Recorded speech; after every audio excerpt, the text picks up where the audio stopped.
महाराष्ट्र नवनिर्माण सेनेच्या 18व्या वर्धापन दिनानिमित्त शुभेच्छुक माननीय राजू दिंडोरले, मनसे जिल्हाध्यक्ष, माननीय प्रसाद पाटील, मनसे शहराध्यक्ष, मनसेचे कोल्हापूर जिल्ह्यातील सर्व पदाधिकारी, कार्यकर्ते, सभासद व हितचिंतक।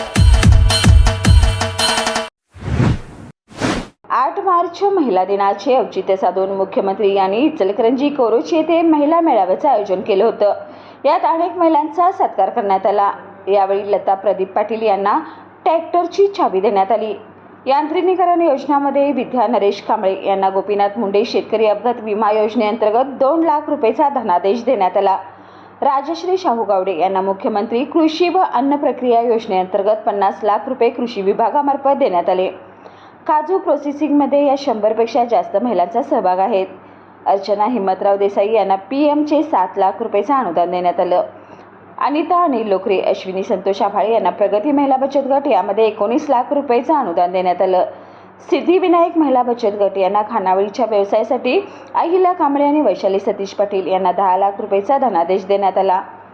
शिवसाई समर्थ महिला बचत गट यांना व्यवसाय सुरू करण्यासाठी 19 लाख रुपयाचा धनादेश, तर रचना विनायक नायकवडे आणि वनश्री महेश शिंदे यांना महावीर कोल्हापूरतर्फे देण्यात आला।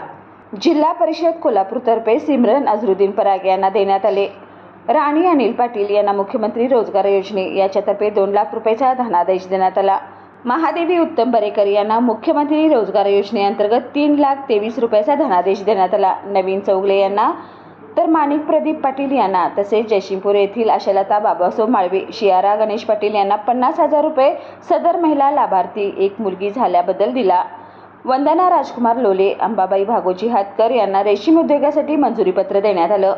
उमा चंद्रकांत तारेकर, तेजस्विनी महादेव जाधव, सरिता बासाहेब पाटील, सुनंदा रामचंद्र कुराडे आणि वंदना बबनकोळी या अंगणवाडी भरती सेविका यांना मोबाईलचं वाटप करण्यात आलं।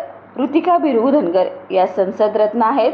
काजल सागर कदम, अमृता शशिकांत पुजारी, संगीता बाबूराव सांगावकर, श्रुती प्रियंका कांबळे आदींचा सत्कार करण्यात आला। यावेळी मुख्यमंत्री यांच्यासह खासदार, आमदार, पदाधिकारी उपस्थित होते।